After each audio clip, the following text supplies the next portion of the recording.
नमस्कार. अनेकदा असं होतं नाही का की व्यवसायात सगळं काही उत्तम आहे, गुणवत्ता आहे, प्रामाणिकपणा आहे, प्रचंड मेहनतसुद्धा आहे, पण तरीही कुठेतरी गाडी अडकल्यासारखं वाटतं. जणू काही एका अदृश्य भिंतीला आपण धडकतोय आणि प्रगती थांबलीये. आज आपण याच विषयावर बोलणार आहोत की व्यवसायाला या मर्यादित वर्तुळातून बाहेर काढून अमर्याद विकासाच्या मार्गावर कसं घेऊन जायचं. हा प्रश्न खरं तर अनेक उद्योजकांना पडतो की आपला व्यवसाय एका मर्यादित वर्तुळात अडकलाय का, आपली दिशा बरोबर आहे ना. पण काळजी करण्याचं कारण नाही. उलट ही एक खूप सामान्य आणि खरं सांगायचं तर एक महत्त्वाची चिंता आहे. कारण हीच चिंता आपल्याला विकासाच्या पुढच्या टप्प्यावर घेऊन जाते. बरं, मग चला हे मर्यादित वर्तुळ म्हणजे नेमकं काय आहे ते आधी समजून घेऊया. ही अशी एक परिस्थिती आहे जिथे असं वाटतं की प्रगती थांबलीये आणि पुढे काय करावं हेच सुचत नाहीये. हे चित्र कदाचित खूप जणांना ओळखीचं वाटेल. बघा ना, प्रचंड मेहनत, एकदम दर्जेदार काम आणि प्रामाणिकपणा, हे सगळं काही असूनसुद्धा अनेक व्यवसाय एका ठराविक पातळीवर येऊन अडकतात. यामागचं मुख्य कारण काय? तर योग्य दिशा आणि एका ठोस प्रणालीचा अभाव. पण याच परिस्थितीवर मात करायला आणि योग्य दिशा दाखवायला एक अनुभवी नेतृत्व आपल्यासोबत आहे. त्यांचं नाव आहे श्री मकरंद शेरकर, जे या क्षेत्रातले एक अत्यंत जाणकार मार्गदर्शक म्हणून ओळखले जातात. आणि त्यांचा अनुभव किती आहे तर तब्बल 25 वर्षांपेक्षाही जास्त. विचार करा. आणि हा फक्त एक आकडा नाहीये, हे आहे प्रत्यक्ष कामातून, म्हणजे अक्षरशः मैदानात उतरून मिळवलेलं ज्ञान. आता इथे बघा, ही गोष्ट समजून घेणं खूप महत्वाचं आहे. श्री शेरकर यांचं ज्ञान हे केवळ पुस्तकी नाहीये.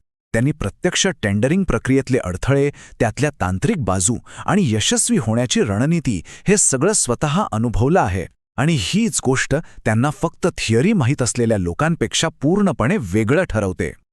आणि हो, त्यांच्या या अनुभवाला मोठी मान्यतासुद्धा मिळालेली आहे.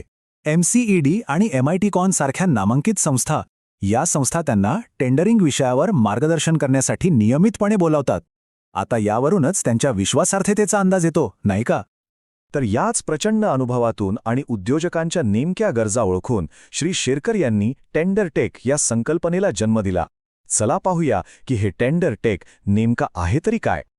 तर टेंडर टेक म्हणजे फक्त एखादी सर्व्हिस नाही, ही आहे एक संपूर्ण मार्गदर्शक प्रणाली, एक कंप्लीट सिस्टम. आणि ही सिस्टम काय करते तर ही उद्योजकांना मोठे सरकारी आणि खाजगी प्रोजेक्ट्स मिळवण्यासाठी जो आत्मविश्वास लागतो, जी योग्य दिशा लागते, ती देते.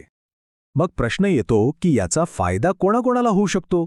तर बघा, लघु आणि मध्यम उद्योजक असतील म्हणजे MSME, नवीन स्टार्टअप्स असतील, कंत्राटदार, मॅन्युफॅक्चरर्स किंवा सर्व्हिस प्रोव्हायडर्स, यापैकी कोणीही असो, त्यांच्यासाठी हा विकासाचा एक अगदी ठोस मार्ग आहे.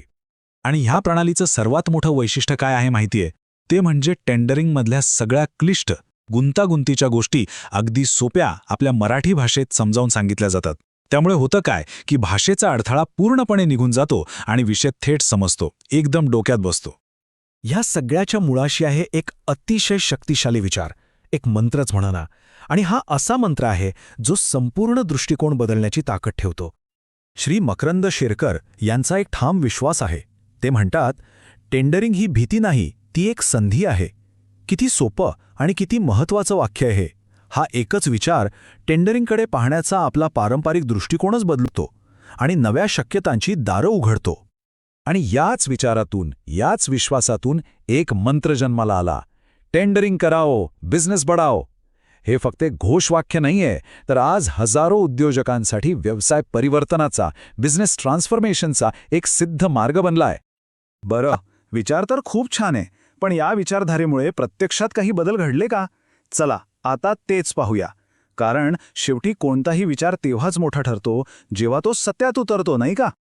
त्यांच्या मार्गदर्शनाखाली अनेक उद्योजकांनी आयुष्यातला पहिला सरकारी टेंडर भरला, पहिली मोठी ऑर्डर मिळवली आणि आपल्या व्यवसायाला फक्त स्थिरता नाही तर एक नवा विस्तार दिला. हा एक स्पष्ट, टप्प्याटप्प्याने घडलेला यशस्वी प्रवास आहे. आणि ज्यांनी हा बदल स्वतः अनुभवला आहे, ते उद्योजक एका वेगळ्याच अभिमानाने सांगतात. ते म्हणतात, आमचा विचार बदलला आणि त्यामुळे सगळंच बदललं. खरं तर ह्या एका वाक्यातच या संपूर्ण प्रवासाचं सार येऊन जातं.